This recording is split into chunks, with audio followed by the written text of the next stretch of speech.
This video is brought to you by Brilliant.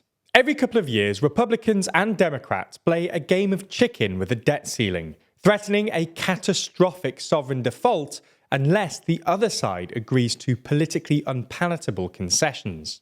This is what happened earlier this year, when Republican House leader Kevin McCarthy told US President Joe Biden that House Republicans wouldn't agree to a debt ceiling raise unless Biden found over $4 trillion worth of spending cuts.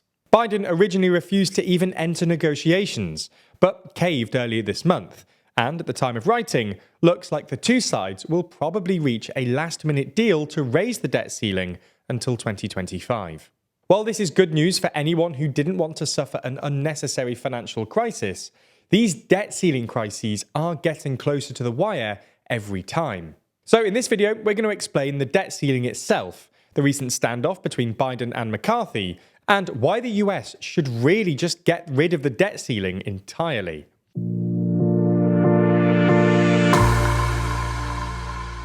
Before we start, if you haven't already, please consider subscribing and ringing the bell to stay in the loop and be notified when we release new videos.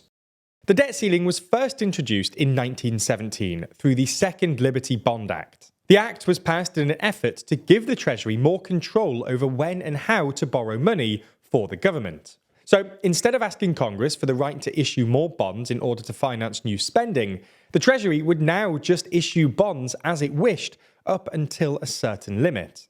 The exact dollar amount of this limit has fluctuated, with its longest period at one level being a mere 8 years of its 106-year history. This propensity for limit hikes has meant that in the 63 years since 1960, the government has raised the debt limit a staggering 78 times, all in an effort to allow Washington the freedom to keep expanding the federal budget. Somewhat unsurprisingly, the rate of increase in the debt limit has exploded in recent years.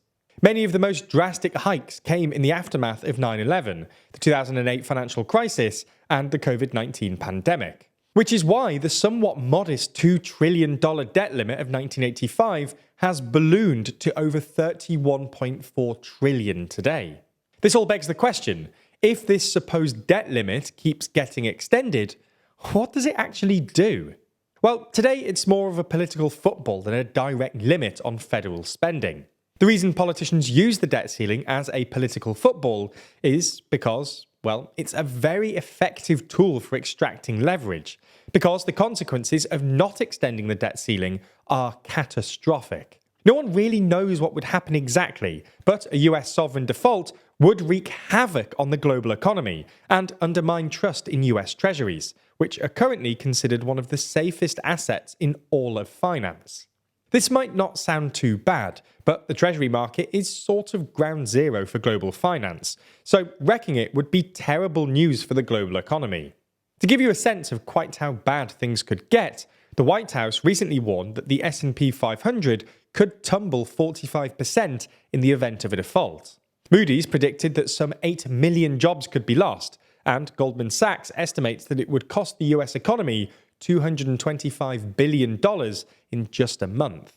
Since Republicans are typically big proponents of limiting spending, the GOP has tried many times to use the debt ceiling as a way to get Democratic administrators to be more fiscally conservative. Perhaps the most dramatic case of this came in 2011, when congressional Republicans pressured Obama into agreeing to a $38.5 billion budget cut in order to clear the way for a raise to the debt ceiling. Democrats used the debt ceiling in a similar manner in 2017, but instead of forcing cuts, they forced Trump to pass $15 billion in hurricane disaster relief aid to the debt limit hike, guaranteeing the aid made it through the Republican-controlled Congress. Democrats also negotiated for the debt limit increase to only last about 3 months, forcing yet another vote on the issue just before the 2018 midterms. And this brings us today, where House Republicans are once again refusing to raise the debt ceiling in an attempt to force Biden into trillions of dollars worth of cuts. Biden originally tried to neuter the issue by insisting that he wouldn't even negotiate with Republicans. But somewhat unsurprisingly, in the end, Biden did enter negotiations with Republican leader Kevin McCarthy, and reports on Friday suggest the two sides are close to a deal. The deal will apparently include some spending cuts, although not the $4.5 trillion originally envisaged by McCarthy, and a 2-year raise to the debt ceiling, which means that we'll probably have another showdown in early 2025 after the 2024 presidential election. However, even if they found a deal this time, we'll probably just end up in a similar situation in 2025. If current trends continue, i.e. if America's politics becomes even more partisan and American politicians become even more reckless about the prospect of a default, eventually the debt ceiling will force the US to default, with catastrophic consequences for not just the US, but the entire world economy. So maybe it's time for the US to just, well, get rid of it. After all, no other country has a debt ceiling, and for a very good reason. In every other country, the legislature tells the executive to basically do two things: tax and spend, and then make up the difference by borrowing the remainder. In the US, Congress tells the executive to tax, spend, and then also tells it not to borrow. Essentially, the debt ceiling allows Congress to give contradictory instructions, which is what the debt ceiling crisis is ultimately about. This is a point worth stressing. Congress has already told the US Treasury to tax a certain amount and spend a certain amount, but it's now also saying that it can't borrow to do, well, exactly what Congress told them to do in the first place. Now, some people argue that the debt limit provides a useful veto power to allow Congress to check excessive government borrowing, but, well, if that's what it's supposed to do, it hasn't worked. After all, US government debt has ballooned from about 40% of GDP in the 2000s to well over 100% today, and it's only expected to rise further in the future. If it wanted to keep borrowing down, then, well, Congress should do what every other country does: tax more and spend less. It's also worth saying that the US system is already full of veto points, which is why it's sometimes described as a vetocracy.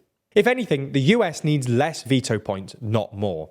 We only mention all this because the debt ceiling debate often gets framed as a battle between fiscally conservative Republicans and spend-happy Democrats, but it's actually just a nonsensical veto point.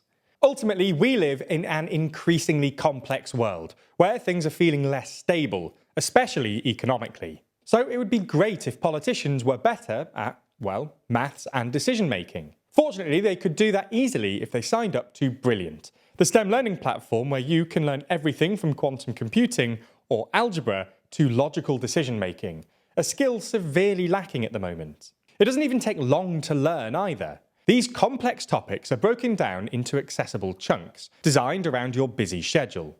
That means that by spending just a few minutes a day, you can accumulate new knowledge over time in an actually fun way.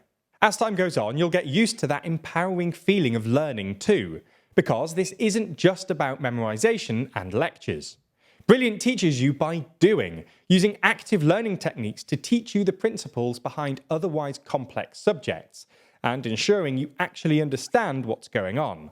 So, whether you want to brush up on your basic math skills, improve your employment prospects by learning about future technologies, or just have fun with coding, you can check out everything Brilliant has to offer free for a full 30 days. Click on the link in the description. Plus, the first 200 of you will get 20% off Brilliant's annual premium subscription. Thanks for your support.